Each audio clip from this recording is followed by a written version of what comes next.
여러분 안녕하세요. 다들 짱구는 못 말려의 짱구 아빠 아시죠?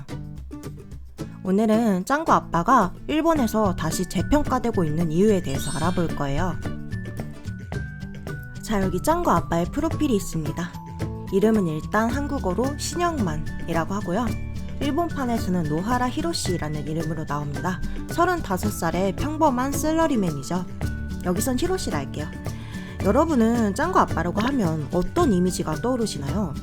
발냄새가 심하고 수염이 짙은 아저씨?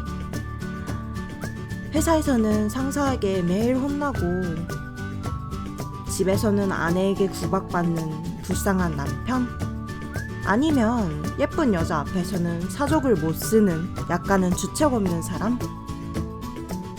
네, 다 맞습니다. 어느 한 부분만 보면 한심하기도 하지만 이 노하라 히로시라는 인물이 상당히 입체적인 인물이거든요. 옛날에는 안 좋은 부분이 부각되기만 해서 평판이 별로 좋지 않았는데요. 이런 짱구 아빠가 최근 일본에서 재평가되고 있는 추세입니다. 자, 그럼 구글에 일본어로 노하라 히로시라고 쳐볼까요? 관련 검색어에 노하라 히로시 스펙, 학력, 연봉, 회사와 같은 단어가 뜹니다. 또 노하라 히로시 멋있다 라고 치면 후보에 쫙 관련 내용이 이렇게 나와요. 히로시가 멋있다는 것에 관한 이 채널 스레까지 썼을 정도네요. 이 관련 검색어들이 현대 일본에서 짱구 아빠가 왜 이렇게 인기 있는지 알려주는 하나의 지표가 되고 있어요. 그럼 일본 현재의 반응과 함께 하나하나 살펴보도록 합시다. 짱구 아빠 노하라 히로시는 어떤 사람일까요? 그는 어린 시절 도호쿠 지역 아키타현의 농가에서 태어나 그곳에서 고등학교를 마쳤습니다. 도호쿠 지역이라고 하면 대지진이 있었던 센다이를 떠올리는 분도 많으실 텐데요. 센다이의 왼쪽 위에 위치하고 있는 쌀과 시바견으로 유명한 곳이에요. 일본 사이트에선 짱구 아빠는 와세다 대학을 졸업했다는 것이 기정사실처럼 받아들여지고 있는데 이는 사실이 아닙니다. 참고로 와세다 대학은 일본 명문 사립대학으로 고려대 정도 해당되는 곳이에요. 하지만 원작 만화, 애니메이션 어느 쪽에서도 짱구 아빠가 와세다 대학을 졸업했다는 묘사는 없고 입사 시기와 35살의 근속 15년이라는 타이틀로 따져보면 대학 입시에 실패해 그대로 상경했거나 단기 대학을 졸업했거나 또는 중퇴를 했다는 걸 알 수 있어요. 애니 사자의상의 마스오상이 같은 셀러리맨이고 와세다 졸업생이라는 설정이 있어서 와전된 것 같아요. 그렇다 해도 고등학교 졸업하고 20살의 상경에 상사 들어가서 35살에 계장까지 되고 고졸이 된 대학을 중퇴했든 짱구 아빠가 능력자인 것만은 틀림없는 것 같습니다. 짱구 아빠가 다니고 있는 회사는 떡잎 상사, 일본어로는 후타바 상사라고 하는데요. 탄탄한 중견기업에서 대기업 정도로 볼 수 있어요.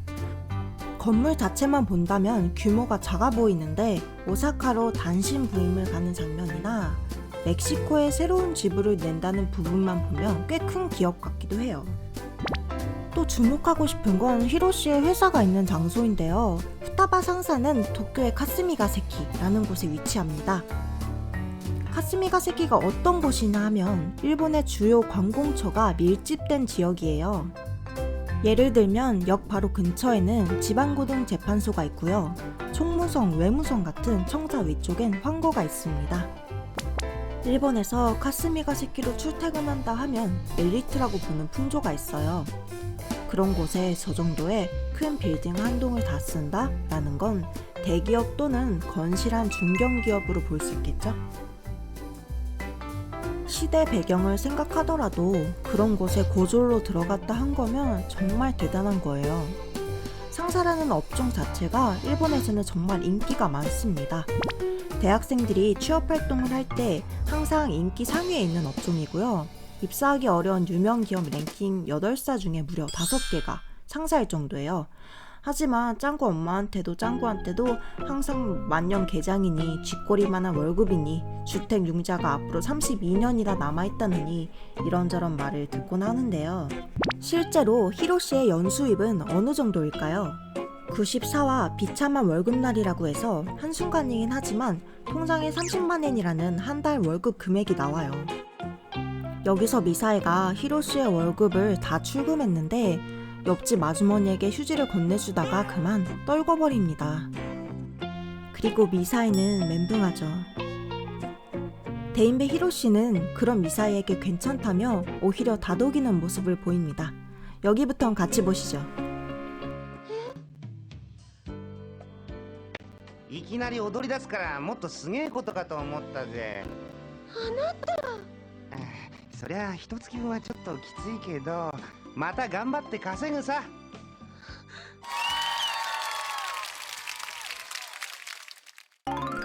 자, 월급을 더 자세히 따져봅시다.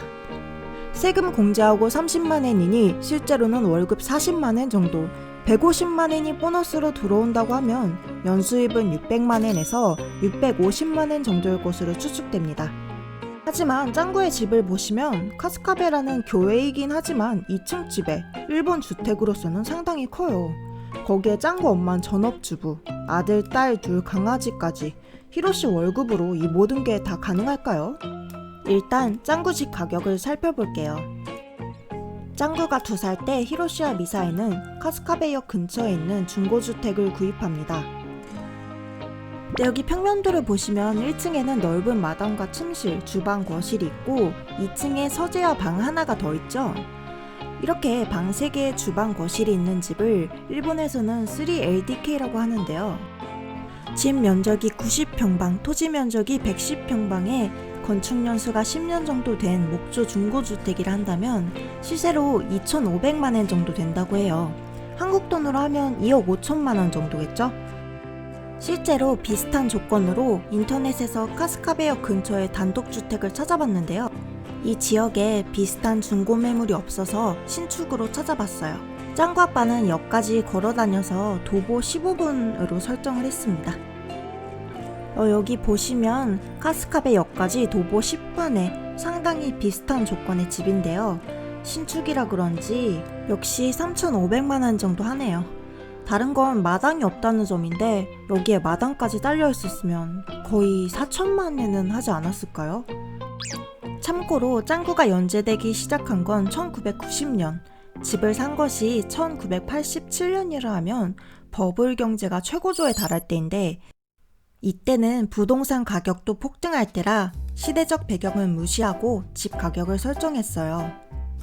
버블 경기 땐 경기도 좋고 대기업뿐만 아니라 중소기업도 월급이 후했기 때문에 집만 안 사면 꽤나 풍족한 생활을 할 수 있었다네요. 그런데도 가족을 위해서 마이홈을 마련한 히로시 대단해요. 정리하자면 짱구네 가족은 집값으로 매달 7만엔 정도를 갚아 나간다 보면 될 것 같아요. 아이 2명을 키우면서 나머지 23만엔으로 가게를 꾸려간다고 생각해보세요. 미사이가 세일에 목숨을 거는 것도, 히로시의 한 달 용돈이 3만엔, 약 30만원이라는 것도 현실로 다가오네요. 히로시가 용돈 좀 올려달라 할 때 미사이가 왜 그렇게 짜게 구는지 조금은 이해가 가기도 합니다. 여기까지 봐온 건 관련 검색어에 있던 스펙에 가까운 부분이었는데요. 히로시도 인간인지라 완벽하지 못한 모습도 자주 보입니다.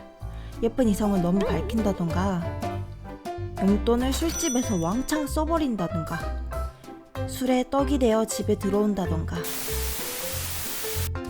일적으로도 큰 프로젝트를 실패시켜서 퇴사하고 프라모델 가게를 하고 싶다 고민하기도 하고, 일이 끝나지 않아 집으로 돌아온 뒤에도 2층에서 잔업을 하는 등 회사 생활이 순탄치만은 않단 걸 보여줍니다.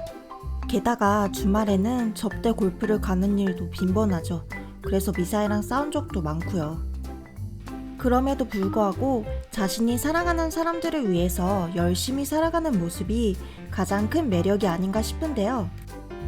이런 멋진 모습은 극장판에서도 두드러지게 나타나는데요. 그 유명한 어른 제국의 역습에서는 가족을 잊고 어린 시절로 돌아가죠.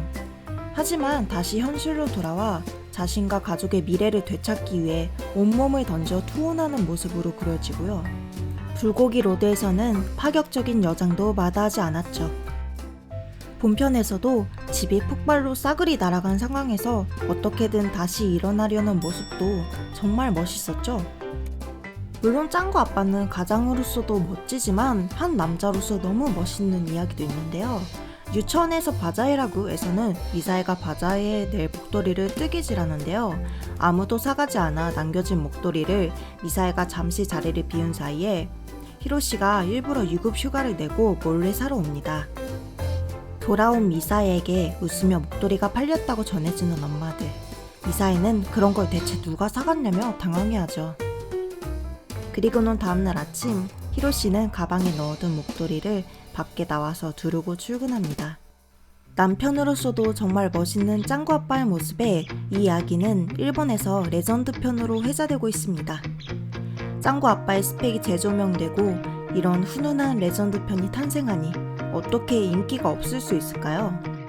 히로시의 인기를 반영하듯 일본에서는 짱구 아빠에 관한 앙케이트도 활발하게 진행되고 있는데요. 2019년에는 히로시는 남편으로서 어떤 부분이 매력적인가? 라는 앙케이트를 진행해 33%가 가족을 사랑하는 점, 22%가 언뜻 보이는 남자다움이라는 결과를 얻었어요. 역시나 외부적으로 보이는 스펙보다는 내면적인 부분에 매력을 느끼는 사람들이 많았어요. 그렇다면 히로시와 결혼하고 싶냐는 질문에는 어떤 결과가 나왔을까요? 무려 62%의 여성이 결혼하고 싶다고 했고 이어서 27%가 결혼을 해도 좋을 것 같다고 응답했습니다. 거의 90% 가까운 여성이 히로시라면 결혼해도 좋다라는 다소 충격적인 결과가 나왔어요. 여러분 정말 대단하지 않나요? 근데 또 그게 묘하게 납득이 가요. 소시민 캐릭터 중에는 거의 톱스타 클래스인 짱구 아빠. 자, 짱구 아빠가 일본에서 왜 이렇게 인기가 많은지 정리해보겠습니다. 일단 짱구 아빠는 능력자입니다. 20살의 상경에 상사에 들어가 열심히 일해서 내 집까지 마련했어요. 회사에서는 실수도 하지만 실력을 인정받을 때도 많아 이곳저곳으로 발령이 나고요. 게다가 키도 180cm로 일본에선 드문 장신이고 정장도 잘 어울려요. 그리고 무엇보다 가족을 사랑하는 사람이죠. 사랑하는 가족과 행복한 가정, 집까지 있으니 일본 젊은이들이 보기엔 멋있어 보일만도 해요. 일본에서 이렇게까지 재평가받는 데엔 옛날과 묘사가 달라졌다는 점도 있지만 시대가 달라진 탓으로 지금은 노력해도 이루기 어려운 일들을 일궈낸 그에 대한 동경이 있다고 생각합니다. 어떻게 보면 연애도 결혼도 안 하는 일본 사람들에게 짱구 아빠는 희망이기도 하고 이상이기도 한 것 같아요. 여러분, 짱구 아빠가 다시 보이지 않으세요? 의외로 대단한 사람이었어요. 오늘의 주제는 짱구 아빠였지만 짱구 엄마 미사의 도움도 있으면 안 되겠죠? 세상의 모든 부모님들 힘내세요. 그럼 다음 시간에는 더 재밌는 주제로 돌아올게요. 안녕!